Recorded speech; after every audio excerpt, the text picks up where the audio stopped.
Hey everybody and welcome to Don't Copy That Floppy. I'm your host Lex. And I'm your other host Dan. Don't Copy That Floppy. Yeah, we are a weekly video game news podcast. On Chip It Radio. Chipit.net. Chipit.net, where you can listen to it. Why do you keep leaning over there? I'm checking our metadata. Oh, okay. We're making sure it's good. Okay. Talk about our social media. Social media. Does everybody like social media? Sure you do. You can like and favorite and subscribe on all the Facebooks and Twitters.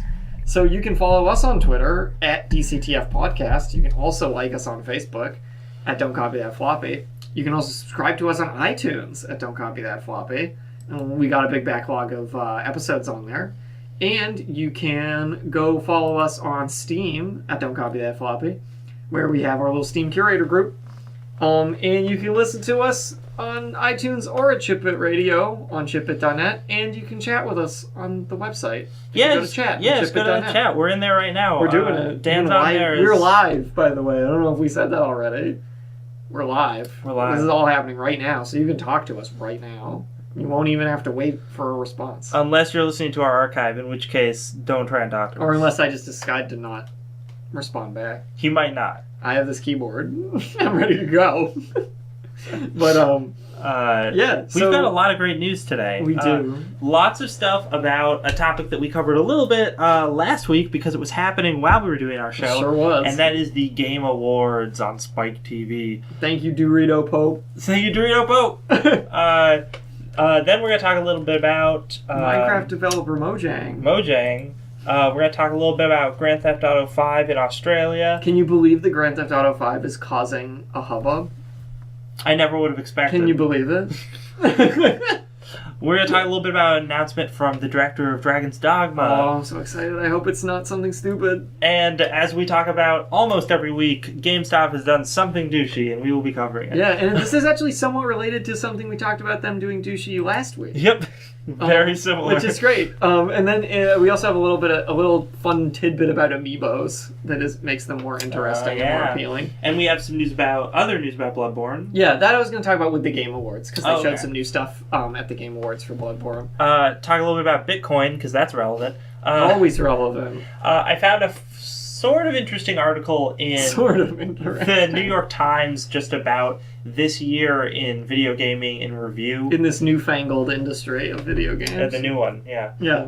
And then we're going to close out the show talking a little bit about... in memoriam piece. Yeah. About a very important person in video game history. The granddaddy of video games. The granddaddy of video games. And then we're going to talk about some of the games that are coming up soon. Yes. Soon we usually do upcoming releases. Sometimes we'll do a review of games as well.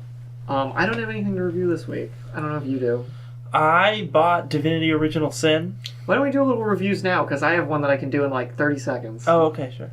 Oh, you want to talk about that though first? Divinity? No, I was going to say. And you just bought it? I haven't played through all of it yet. So you're not I've beaten the first boss and done like a ton of quests, but I kind of want to finish. I want to beat it first. Lex's review of Divinity. And I'll probably come up with something soon. I'll review Pokemon Alpha Sapphire right now. It's Pokemon. If you like Pokemon, it's good. I'm enjoying it quite a bit. I mean, as we noticed, I think last show, the sales numbers are like through the roof for that game. No, it's really good. For me, this is the first. I didn't play Generation 6. I didn't play X and Y. So this is my first experience with the new like full 3D world and battles and all that stuff. It's really good. It's really diagonally. Nice. I can move diagonally. Yeah. There was a puzzle in the last gym I did where it's like, you need to step on these squares in the correct order. You can't step on any of them twice. And I was like, this is really hard. And then I realized that I can move diagonally now. And suddenly it was the easiest puzzle in the world. So yeah, no, but I'm playing Alpha Sapphire. I mean, Omega Ruby is basically the same thing with the same slight differences as all of them. But if you really like Pokemon, you should play it. You're probably already playing it. And if you haven't played Pokemon in a while and want to jump back in and see all the new things they've added... You want to move diagonally. If you want to move diagonally, it's really good. And there's just so many little things in it that just make the game so much more convenient and like pleasant to play. Nice. I liked it a lot. And I'm still enjoying it a lot. So yeah. Let's talk about the Game Awards. The Game Awards! Okay, so I'm citing primarily an interview that was done with the Dorito Pope For anyone who doesn't know who the Dorito Pope is, it's Jeff Keighley. Yeah, if you're living under a rock, you know who the Dorito Pope is. Video game industry icon Jeff Keighley. Yeah. So this is an interview with Hallowed Jeff Keighley. Be thy name. Jeff Keighley that was published in Polygon on December 10th. And it is entitled Inaugural Game Awards Pulls in Massive Audience, Blows Last VGAs Out of the Water. So you mentioned you didn't actually get a chance to watch the Game Awards. I did. Probably in part because it's 3 hours long. It was a big show. Well, I mean, in my offense, I could have still watched plenty of it because even though we started our podcast at the same time that it started, our podcast was an hour, so there was still 2/3 of the show I could have watched. So I got home after our podcast and I watched the last half of it. Mm-hmm. And then the day after that, I went and found the recorded stream of it and watched the first half of it. Yeah. So I did watch the whole thing. It was really good. Like, it was the classiest video game award show I've ever seen. Excellent. It was great. Even Spike TV couldn't make it not classic. Yeah, it was about video games. That was the focus. It was about video games and the industry people who make them. There was so little, like, advertising obnoxiousness. There was so little obnoxiousness in general. But were there booth babes there? I hope not. I don't think so. It was really amazing, and I swear Jeff Keighley must have called in every industry favor he's got for the show, because he had an amazing group of people there that I didn't expect, and he got an incredible amount of exclusive footage and trailers and stuff to show. Like Conan O'Brien was there. Conan O'Brien did the Game of the Year announcements. I mean, Reggie was there. Yeah. Big Reggie from Nintendo. Big Reggie. He was there for the whole thing. He gave the introduction address when he came out on stage. They had exclusive video from Miyamoto and Aonuma about the new Zelda game. Never before seen footage for the new Zelda Wii U game. So including an official announcement that the new Star Fox game on Wii U will be coming out in 2015 before Zelda comes out even. Oh man. So cool! I just want another Star Fox. So there were a lot of really amazing exclusive announcements here, including exclusive announcements and footage from Sony, who the day after, on Saturday, did their PlayStation Experience event, and Sony still was just like, yeah, here's a bunch of exclusive stuff for the Game Awards. Jeff Keighley hooked this up real well. Did he? So was there a main host for it? And Jeff Keighley did most of it. Okay. Yeah, he did the majority of it. Reggie did some stuff. And numerous other people. Tim Schafer came out to announce one of the awards. He had a bunch of people doing other announcements and things. Yeah, it seemed like... They had the founders of Sierra Games, who made King's Quest and Space Quest and all that other stuff. They were there. Sweet. They're just this old couple, and they looked like they had no idea what was going on. But they were super cool, and they were there to announce a new King's Quest game. Oh. Like, they're bringing it back. With a trailer and everything. Sweet. So it's really cool. There was tons of neat stuff there. Great award show, and I'm really glad it did so well, because it means we'll probably see it again next year. Yeah, so this was, they got nearly 2 million people tuning in to watch this. Yep. As this article talks about, and that is 75% increase over last year's Video Game Awards show, which is great, because I'm just glad that, this will be a message to the network that all these changes were the right changes to make. Yeah. This was what a video game award show should be. And with Jeff Keighley, there's a bunch of really great quotes from Jeff Keighley in this article. I highly recommend you check it out. Yeah. They had Kiefer Sutherland there as well. Oh, yeah. For Metal Gear announcements and stuff. The new Solid Snake. Or not Solid Snake. Big Boss, right? Yes, he's Big Boss. Yeah. He might also be Solid Snake. We don't know yet. Oh, that's true. I hope not, though. I hope that Kojima surprises us with David Hayter still being in the game as That Solid would be Snake. really interesting. That would be amazing. Then we could I would fanboy super hard. We could have our cake and eat it too. We could have our Kiefer Sutherland and eat it too. Eat it too. So Keighley is quoted as saying, "I am absolutely stunned by the results. We didn't have any marketing budget or TV spots for the show. I'm used to having a lot of support resources, a promotional team, a digital media team, a PR team. All we had was support of the game publishers and fans to spread the word on social media." Which means that this is what people wanted. Oh, it's totally what people wanted. Because if the publishers were pushing it hard enough to get this kind of response, and the fans were pushing it hard enough to get this kind of response, this is clearly the kind of award show that people have been wanting for a while. And just maybe didn't even know to ask for. One of the interesting things that says near the end of this article is about how... Oh, I can't. I remember what it was, but I'm trying to find the specific place. Anyway, the costs of this, they didn't actually make money on this. Yeah. Because of the initial cost of like, well, we had to have the logo designed, we needed to do all of this, we had to like get the space, and we had to do all these other things that like you don't necessarily need to do if it's an ongoing festival, because that stuff has already been made from the previous one. You just need to like update the date. Yeah. But they need to do all that initial cost stuff, so that was a lot of money. And then they, they rented out a place in Vegas, which was super flashy and nice looking, but then they didn't fill it. It was 4,000 seats, and only about 3,000 people showed up, but only half of those were people who were actually paying for tickets. The other half were industry people who got to go for free. They, like, in terms of the way that you would traditionally measure how successful a show like this is, it wasn't that successful, but then when you look at the ratings, you're like, oh, well, it was very successful. So that to me was really interesting, and it sort of tells you the kind of audience that they're playing toward, because they're playing toward people who are watching stuff on their computer or their TV, and they're not gonna necessarily travel to this. Like a lot of people, I'm sure, were streaming it. I bet that was the majority of the vast viewing majority, audience. I'm sure.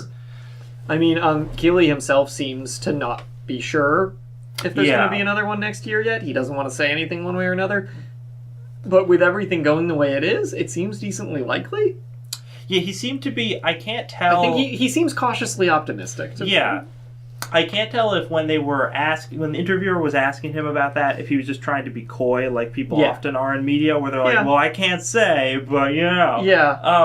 I kind of get the vibe that it was more sincere. Because I'm just Jeff not Keighley sure. is just a more sincere person. Because he's just a more sincere person most of the time I've seen him. So, sincerity's a virtue. Praise the Dorito. Praise the Dorito. But, he does seem really happy with how it went over, though. So earlier in the article, it says that on social media it had like a 96% positive response. Oh, yeah. Which is amazing. That doesn't happen with anything. No, nothing is liked that much. It's like cat videos and the Game Awards. Oh, they had really nice trophies too. And it actually seems they had Weta Workshop design the trophy. They had a really nice trophy. Yeah, it was classy looking. Nice. I liked it.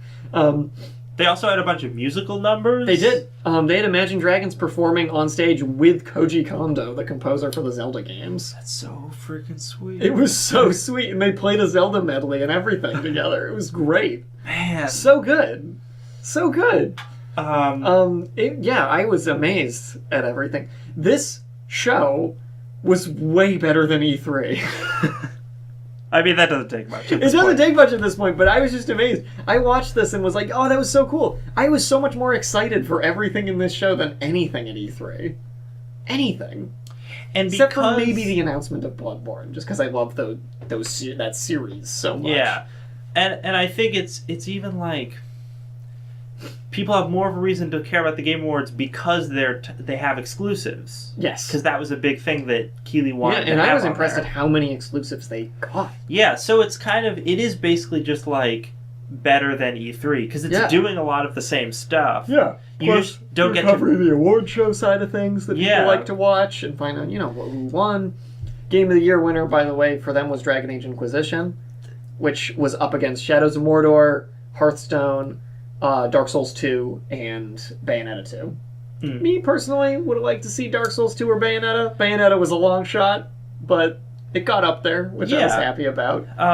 Such a finely crafted game. I think I would have rather seen Dark Souls 2, and one of my only problems with Inquisition, and to a lesser degree Shadows of Mordor, were they came out so recently. Especially Inquisition. It feels like... Inquisition came out like a couple weeks ago. Yeah, it feels like with movies it's different because you watch it and it's like 2 or 3 hours and then you're done. But especially a game of that scope. Yeah, it takes a long time to play it and get through it and really uncover all the stuff about it. Yeah, and we talked a little before the show about Shadows of Mordor.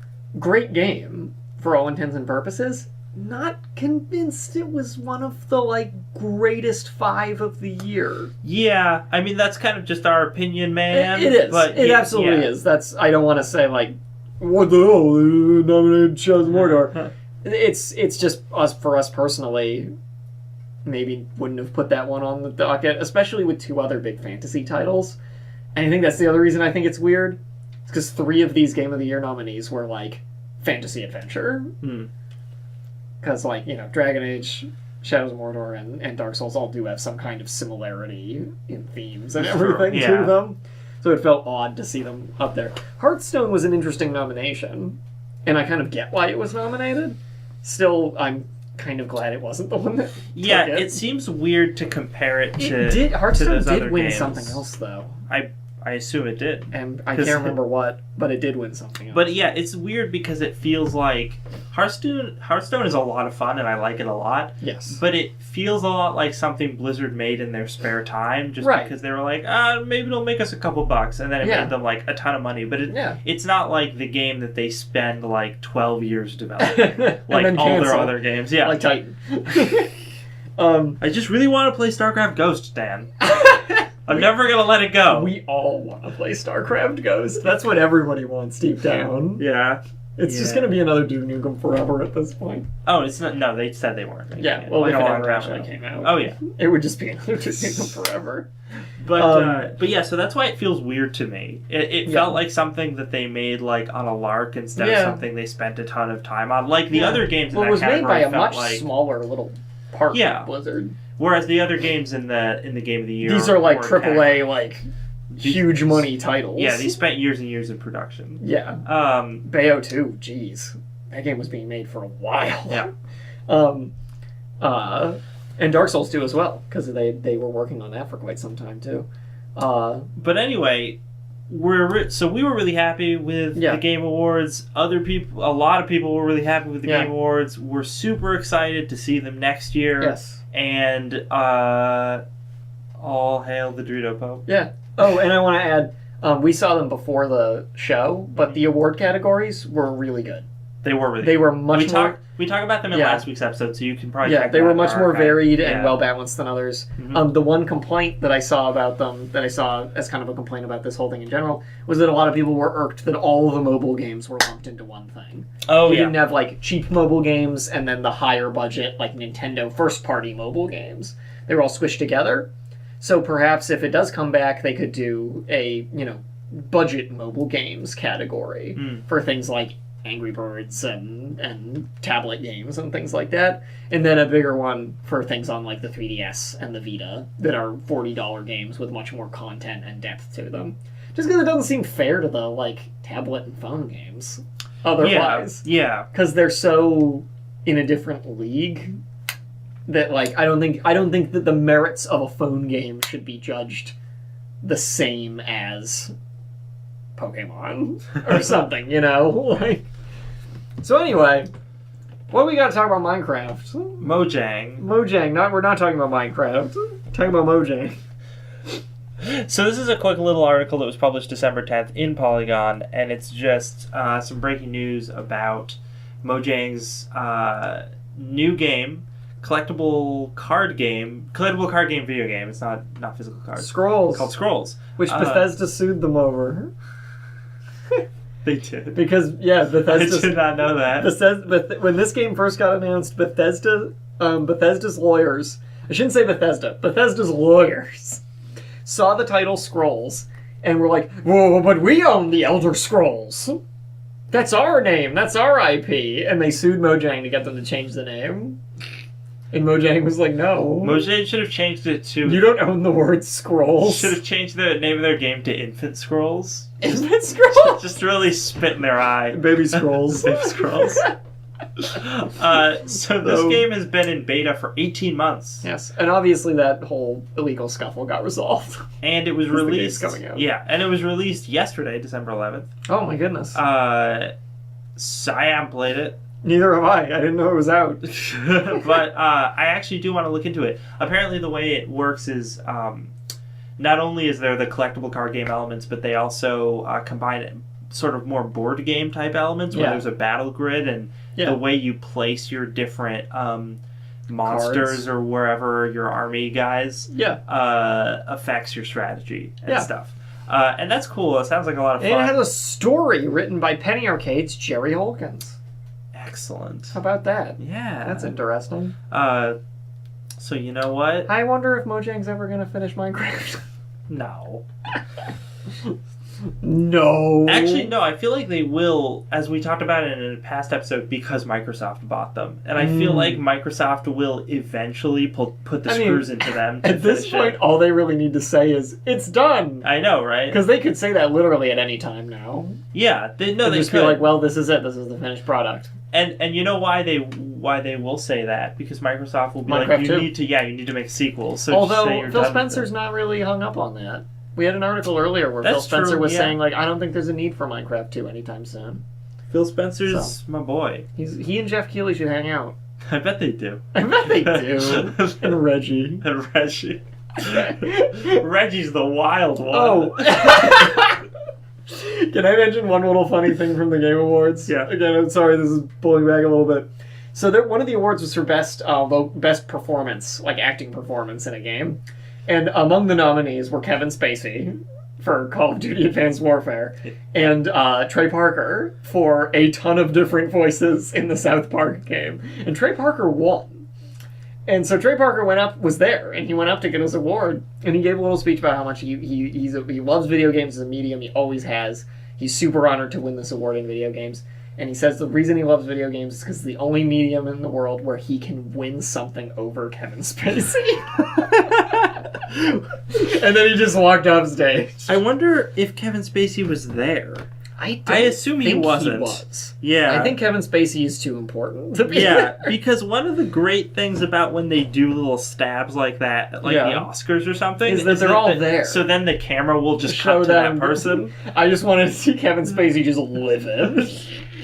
Just a slow, angry clap. And Trey Parker didn't make it home that night.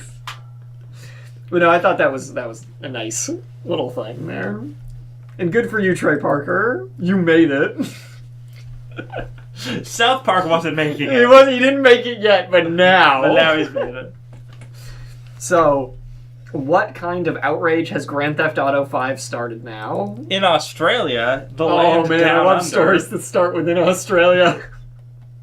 This is something that was talked about. I saw an article about this the week before last, actually. Yeah, because around December 4th is when this was originally announced. Yeah. And it's this petition. Yeah, so there was a petition in Australia to have Target and Kmart remove Grand Theft Auto 5 from their shelves. It got just shy of 46,000 signatures. A lot of people didn't want it there. Yeah.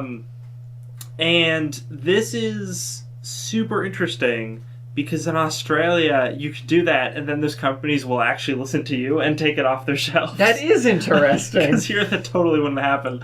No. But it's... I mean, the reason for the petition was sexism allegations against the title and the idea that it's propagating violence against women. Mm-hmm. Which I still feel is somewhat alarmist as far as this game goes. But you know, it's fine. And they did the petition because they feel that way. That's okay. Yeah. Now, one of the main articles that I'm referencing here is one that's a little more recent. It's from December 11th and also from Polygon. Yeah. It's an opinion piece, so keep that in mind. But it's Grand Theft Auto 5, Australian culture and how the American press misses the point. So a lot of people came at it from the perspective that you have, which is that this is too alarmist, and also that the government shouldn't sort of impose on what businesses can and cannot sell. When I say I think it's alarmist, I mean that the criticisms of Grand Theft Auto as a series are often alarmist. I don't even mean that specifically about this issue. I mean in general, GTA has always been a target of, like, video games cause violence, video games cause sexism, video games cause whatever. Yeah. And I feel like that argument doesn't really hold a lot of water. And to that, in 2001, Grand Theft Auto 3, when it was coming out in Australia, they effectively banned it because Australia has... refused to classify it. A classification system in Australia is basically the rating system here. So they refused to classify it, so that meant... It's like worse than an NC-17 rating because it's just unrated. Sort of like movies sometimes fall into that trap. Also, I mean, over in the States we have adults-only ratings for games. Yeah. Which, like, almost never, ever get used. Because it's the kiss of death. It is the kiss of death. Because no one's going to cover it. Australia has a history of being very strict on video game rating as well, with things like this. But what's interesting about this is, for one thing, a lot of people in Australia.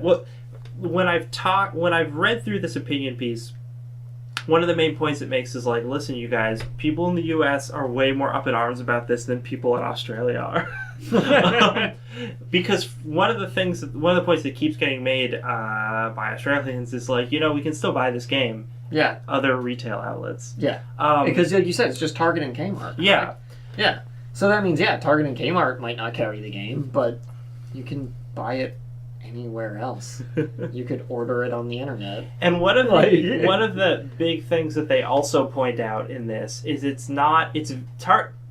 something getting banned at Target and Kmart in Australia is super different than if something got banned in Walmart here. Right. Because Walmart is so pervasive in America, it's everywhere. Ugh. So if something gets banned there, for people in certain areas, it's going to be legitimately more difficult for them to get that title. Because like GameStop are all going to have business. In some places, Walmart's the only place to buy games. Whereas depending on where you are in the country. Yeah, whereas Australia is for the most part not like that. No. I don't know if Walmart is there. I assume they're not, because I think they're primarily in America. Walmart is in Australia yet. Yeah, hopefully they'll not. get there. They're floating a store across the Pacific as we speak. It'll take a while to get there because they're not paying the people to row it over there very much. But no, so it's you think like they have a greeter that just stands outside and waves at the other boats? Hello. They definitely Walmart. They definitely do. So it's really interesting, and also they make a point which is a more political point that I found interesting. I just wanted to mention that in Australia you don't have this sort of culture war that goes on in the U.S. Because in the U.S. we have like a political party who's very, very much about censorship. Yes. And then another one that's very much about not censorship. Whereas in Australia they're far more left-leaning in general. Yeah. So they don't have this whole wing of their government who's always like, no, we can't see this. They have other things to worry about, like all the poisonous animals there. All those kangaroos that are invading and getting hit by cars. Yeah. So it's more like when something like this happens, there are certain people in Australia who aren't happy about it. Yeah. But to them it doesn't feel like an ongoing another chapter in an ongoing battle that they're dealing with. Yeah. So they just don't have as extreme a reaction to it, which is interesting because the reaction to ban it seems extreme. Yeah. But yeah, so it was super interesting. I strongly recommend checking out this article. It's actually really long, but it's got a lot of cool points in it. Yeah. Was there anything you wanted to add about it? I don't think so. I'm gonna do skimming a little more. Sure, go for it. I'm gonna do a show ID. Okay. Hey, are you confused because you're reading about Australia and you're not listening to Chiptune right now? And you're like, wait, we're your weekly Australia news source. Yes. Not really, though. No, not at all. So we are Don't Copy That Floppy. We're a weekly video game news podcast. We broadcast live between 7 and 8 p.m. on Fridays. So that's Eastern Standard Time if you're in the States. And we are live on chipit.net. You can listen to us by going to that website and either listening to the on-site player, or you can download a playlist file, listen in Winamp or iTunes. That's what I like to do.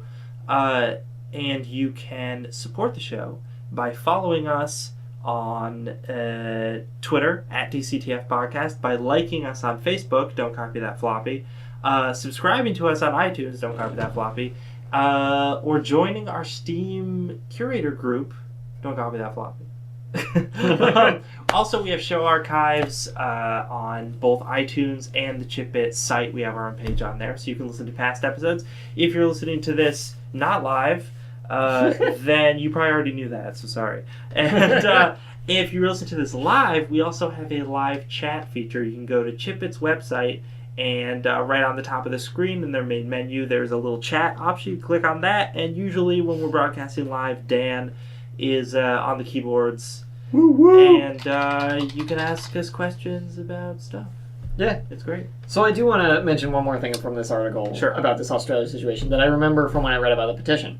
So the petition came about more specifically than just to prevent a game that promotes violence against women from being sold at these places.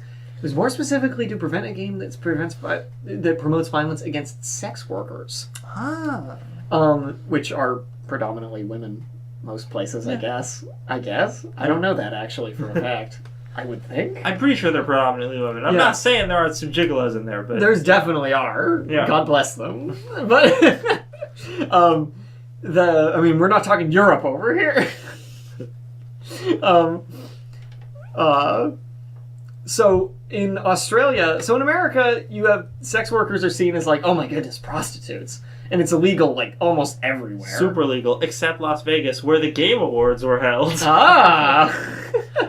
Or actually, I think in Las Vegas itself it's illegal, but the rest of the state it's legal. It's weird. It's something like that.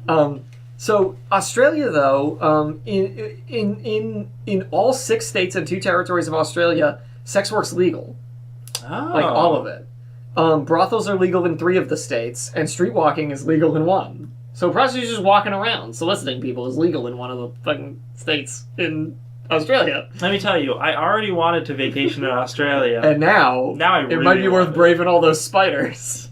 And those koala bears. So the person writing this article says, in my state, it's really not hard to find a brothel. They have signs outside. They're just businesses. And as a result, Australia has more of a responsibility and an impetus to make sure that sex workers feel safe. Because it's a legal... prominent part of society. Yeah. There. It's around. And I know when we talk about violence against women in Grand Theft Auto, we meaning the collective we, anytime that comes up, the quintessential example is beating up hookers. Yeah. That's the quintessential GTA, look at me do the crazy GTA thing event. So I get where they're coming from on this petition. Prostitution is legal in all of Australia. And that means that there's more of a cultural responsibility to not promote violence towards prostitutes. Okay. So I get where they're coming from on this. And I thought that was interesting. Fun fact about Australia and a little more context as to where this petition came from and how it applies very specifically to Grand Theft Auto.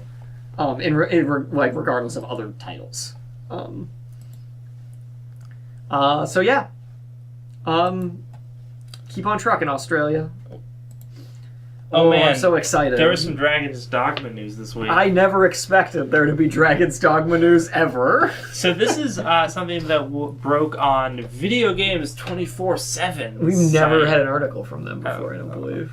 I was just looking for. But they have a Dragon's Engage Inquisition guide. Oh, so anyway, no sites have that. So over the weekend, a trademark popped up for Dragon's Dogma Online, and coming on the heels of that is news out of Dengeki PlayStation in Japan. Dengeki means Thunderbolt.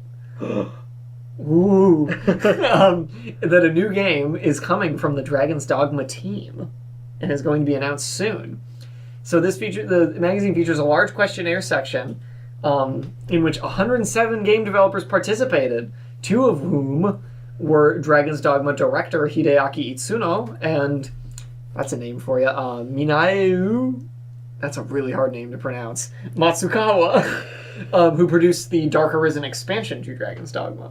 According to Itsuno, there are several games in the pipeline right now, one of which is in the last stages and should be announced soon.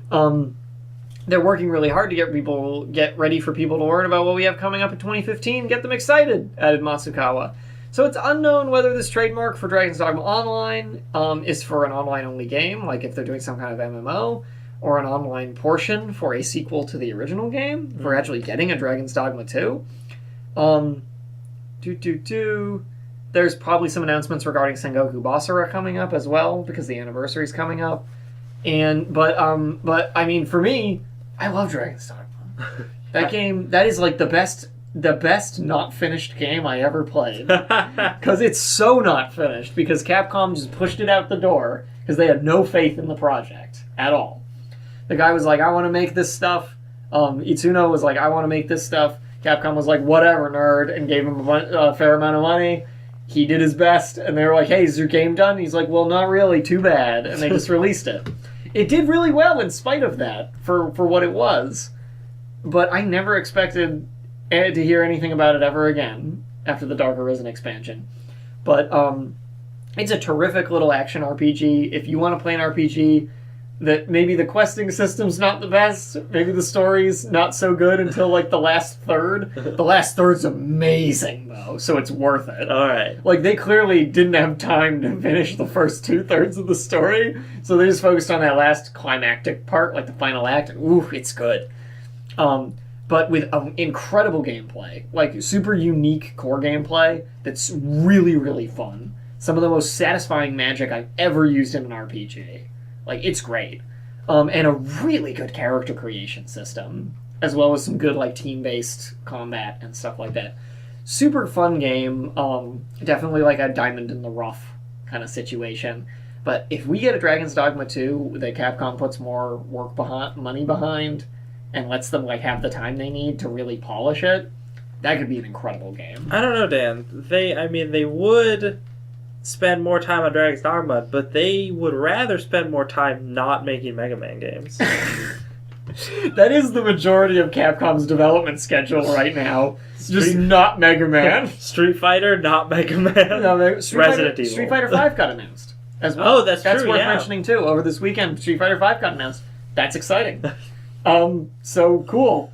They also mentioned that they're going to try not to release a Street Fighter 5 and try not to follow with Street Fighter 5 Ultra or Street Fighter 5 Arcade Edition or Street Fighter 5 Super Ultra Arcade Experience. Okay, so they're going to be trying to release it as a full game on its own. That annoys you and I. Yes. But the people who I know who play Street Fighter eat that up. They do. Like, they love it. They're like, do. oh my gosh, another version that's slightly different. Well, those versions always come with changes to the game balance, which I know is why a lot of fighting game community people are really like into it, because that's how you get your big changes to the game. But in this day and age, I don't see why Capcom couldn't make those changes via download patch. I know. Everybody else is doing DLC. Come on, Capcom. So I think... I think that kind of balance retooling would still be very present in Street Fighter V, especially if they decide to make it a full package game. The whole package. The whole package. All right. So yeah, Street Fighter. Hey everybody, did you know that GameStop is terrible?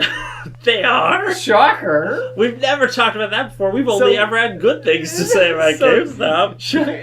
It's like after working there for 3 years, I hate the company or something.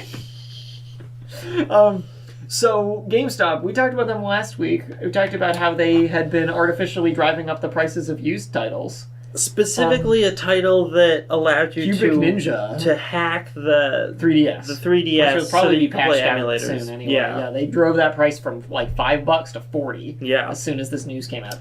And in more relevance to this particular article, Xenoblade Chronicles, which was marketed used, quote unquote, for $90 as a vintage game. That came out in 2012. Oh my god. So that was like the height of GameStop price gouging on used quote unquote titles. So this article is from NintendoNews.com. It's from December 8th, and keep in mind that it is a rumor. We do not know this for sure. This is a source from a GameStop manager that talked to this site. So this is a rumor. But man, is it a rumor that wouldn't, like, this being true would not surprise me. Oh, not at all. I feel like this is totally true. So back in 2012, when Xenoblade Chronicles made its way over to the States, after a lot of hubbub about it, GameStop secured rights to the exclusive seller of Xenoblade Chronicles in this country. So, they made a killing off all the people who'd been wanting to buy Xenoblade Chronicles. Now, this weirds me out. Which is why they could gouge the price so hard on the used one as well. Now, this weirds me out because I'm like, okay, I understand if you have exclusive, like, DLC packs for pre-ordering and stuff, but a whole game can be exclusive to one store? Yes. That seems like it should be illegal.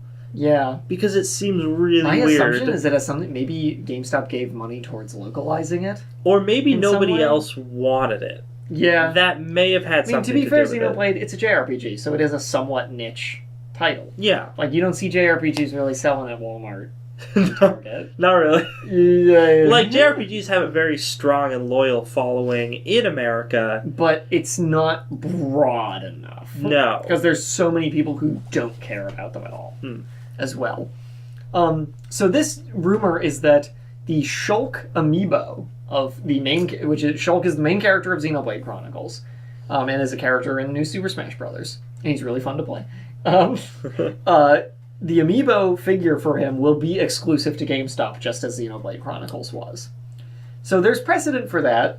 Still strange. Yeah, again, annoyed about the exclusivity thing, but here, let me read you some of the quote from this their source. So he said it was exclusive, and then he went on to say, from what I've heard, we will only be getting enough amiibo.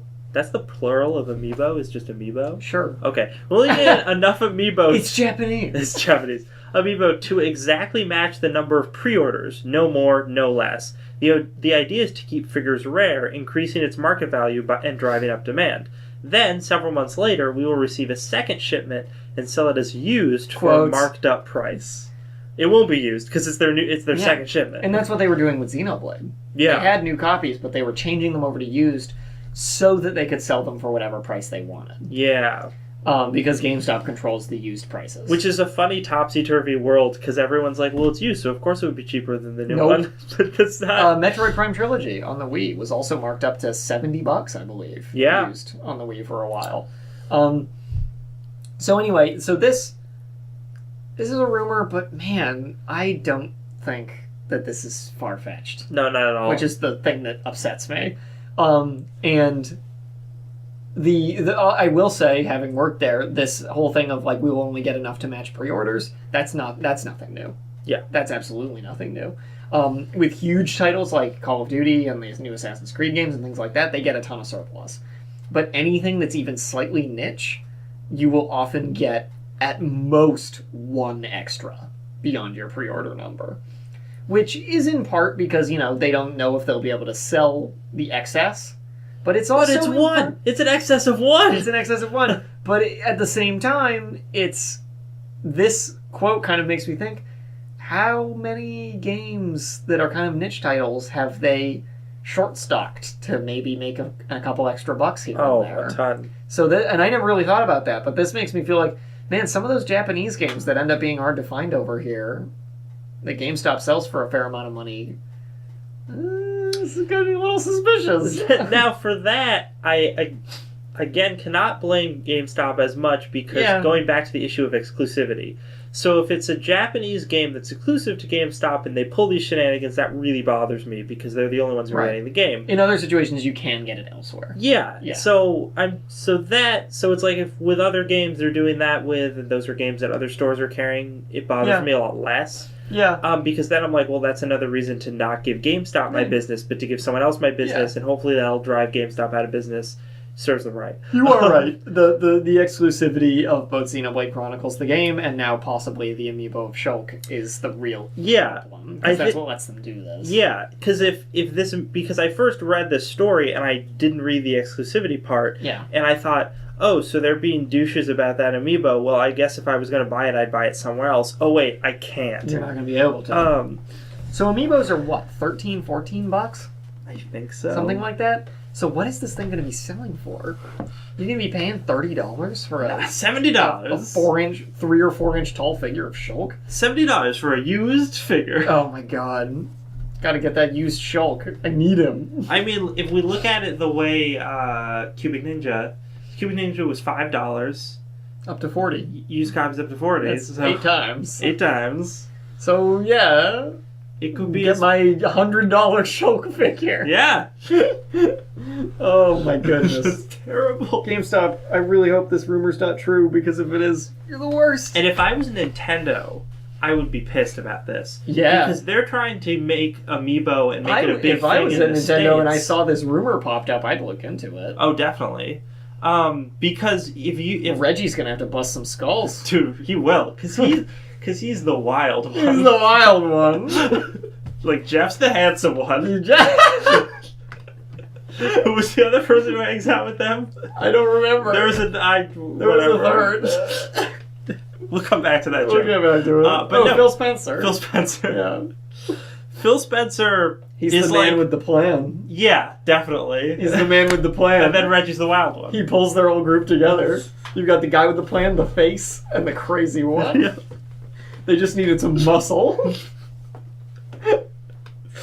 Basically, they're the A-team. Yeah.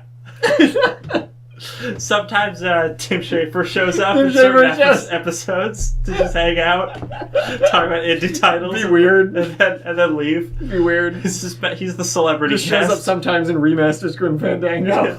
Okay, but no, getting back to my point. I'm sorry. So if I'm a Nintendo PR person, yes, and my entire job is to make sure Amiibo sells well in the States, and then a lot of and they are so far. Yeah, True. and then it gets into the households of as many people as possible. I would be super mad at GameStop because I'm like, no, you can't. You're bringing up demand, but all that's doing is making you make more money. It's not actually selling more figures. Exactly. And I would say, like, maybe I will rethink my exclusivity deals with you in the future. Yeah. So get on this, Nintendo. Find out if it's real. If there's any company I trust to get on this, it is Nintendo. I would think that if they've seen this, which I'm sure they have at this point, that they will be looking into it. So what's this article? You found this article. Oh, this is an article from Destructoid from December 11th. It's just a quick little thing that I thought was, like, funny. Microsoft now accepts Bitcoin for Windows and Xbox purchases. Oh. Do you remember Bitcoin? No? Because it's not relevant anymore? I don't even know what it was. You don't know what it... Okay, Not exactly, at least. A quick refresher. You got money for mining? Yes. So the way it worked was Bitcoin is a digital currency. Yeah. It was invented by, I don't know, some guy. And Joseph Bitcoin. Probably in China or something. So Joseph Bitcoin. Chen Bitcoin. Chen Bitcoin. And that's racist. Why can't his name be Joseph? It was invented, I want to say around this time last year, maybe before that actually, but it really gained traction around this time last year. Yes. And the idea is that you mine it, which is that you don't physically mine it because it's a digital currency, so that would be weird. But you have a computer program that goes, and apparently the coins themselves are sort of wrapped up in a bunch of code, and you can install computer programs that unravel the code, and they take time to do that because they process all the numbers. Uh-huh. And when they unravel enough of it, you have effectively mined a Bitcoin. Why does anybody give you money for these? Well, the idea was that because it's time and labor intensive to mine them, that makes them worth something.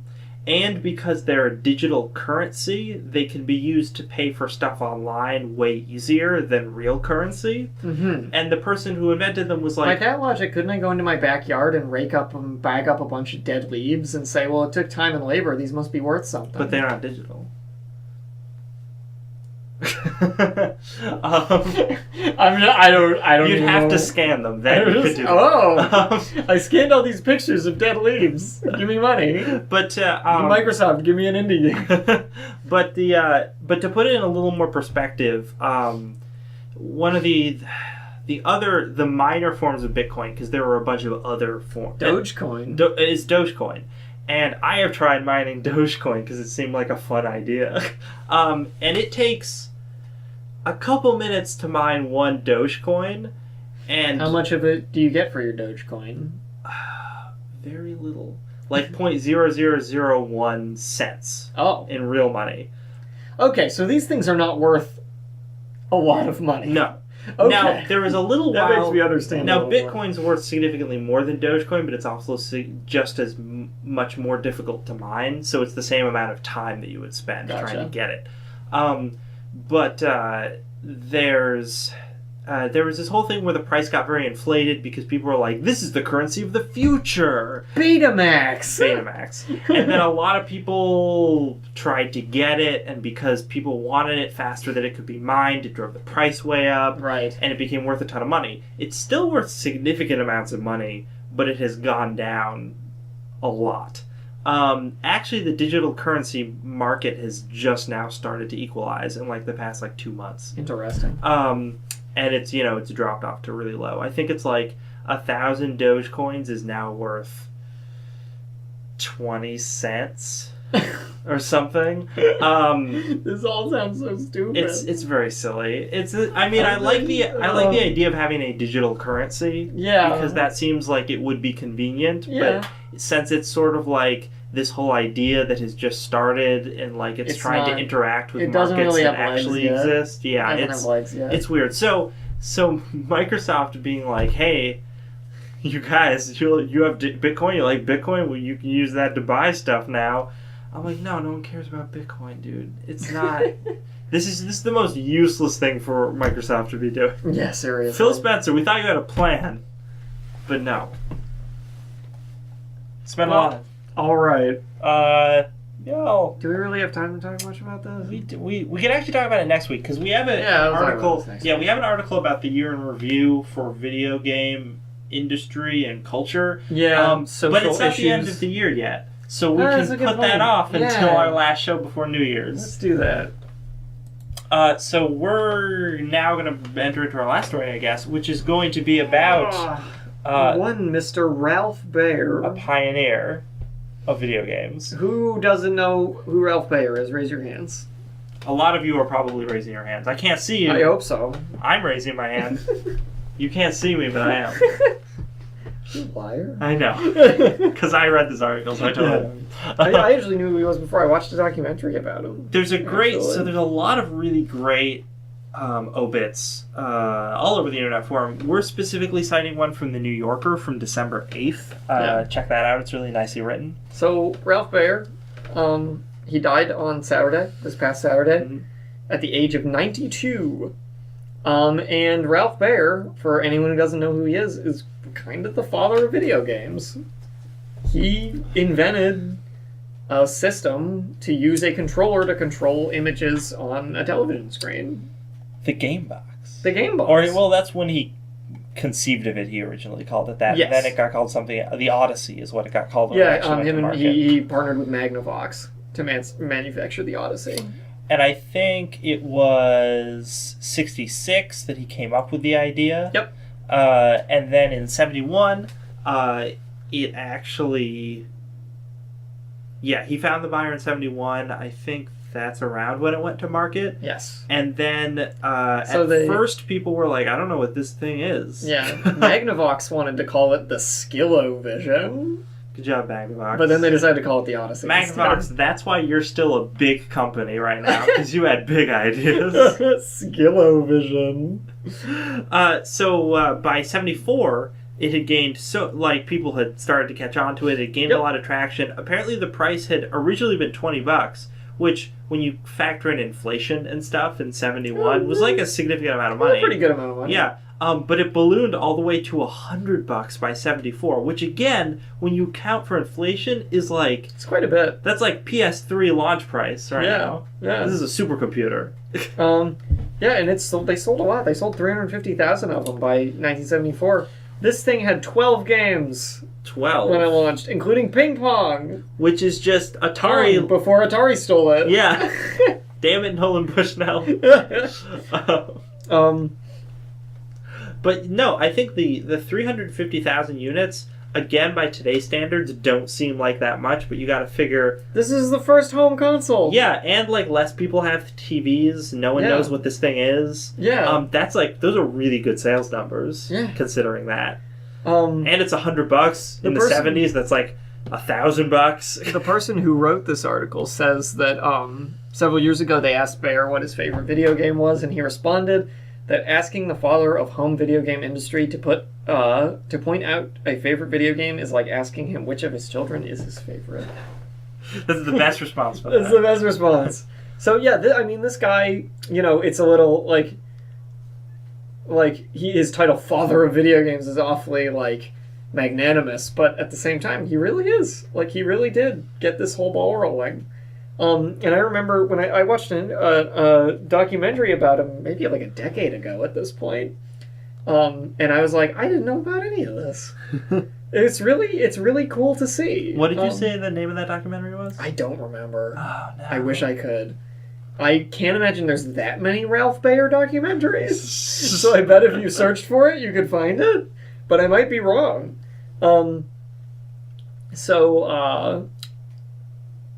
He, you know, when he was working on this stuff, the stuff that came out of it, like today's video games, was completely unthinkable. Oh, definitely. But that's not to diminish, like, you know, what he did.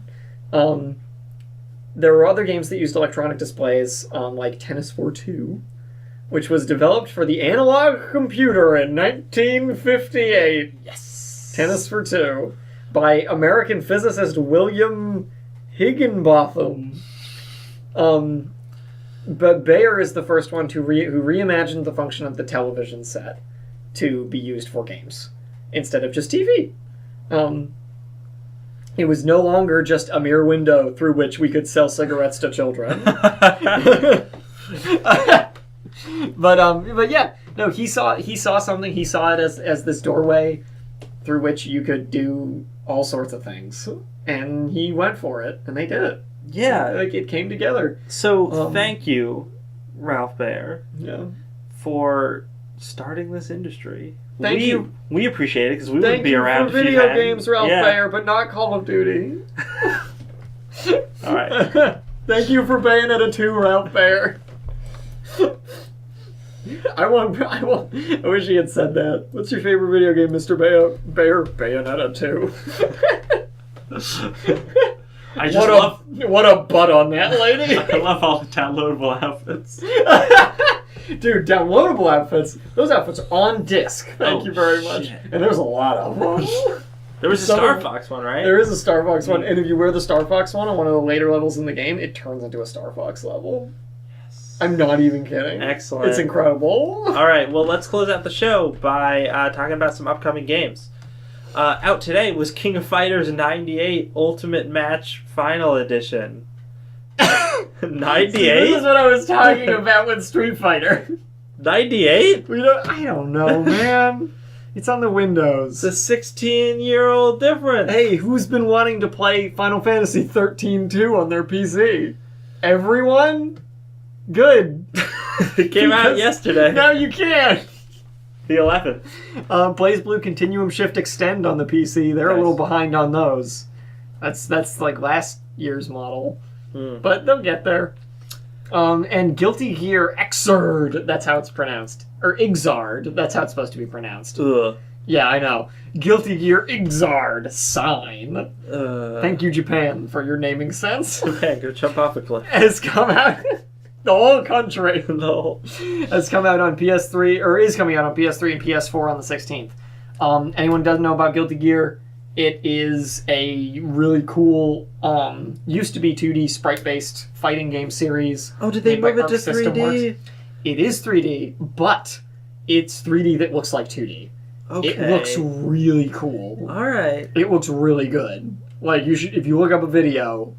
They did a good job. All right, because one of the things I really enjoyed about Guilty Gear was that it was... It is still on a 2D plane as a fighting game. Like, there's no, like, back and forth, like, three-dimensional movement or anything. So the gameplay's the same, but the graphical engine now runs in 3D. But heavy cell shading and styling to make it still appear two-dimensional. Okay. But that game looks really good, and I want to play it. All right. Like, super nice fighting game. So that's I mean, there's some other releases, but they're coming out. MGS5 Ground Zeroes on That's the PC. important one, but we can talk about that next week because it's yeah.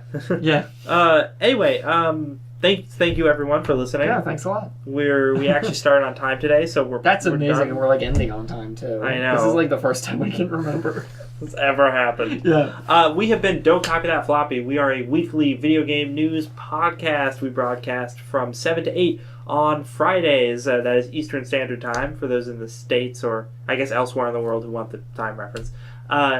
And we talk about video game news stuff. Sometimes we do reviews, sometimes we don't. It's a fun time. You can listen to us on chipit.net either by going to the website while we're broadcasting live and checking out their on-site player, or you can download a playlist file, listen at iTunes or Winamp. You can also check out our show archives on iTunes and on Chipit itself.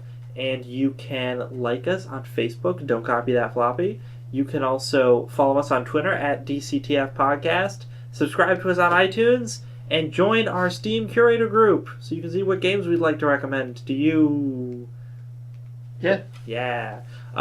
So I have been Lex. I've been Dan. We have been Don't Copy That, Floppy, and Yep. we're here to remind you of the most important thing. Well, wait, hold on. I gotta turn this thing up. The most important thing. Don't copy that, Floppy.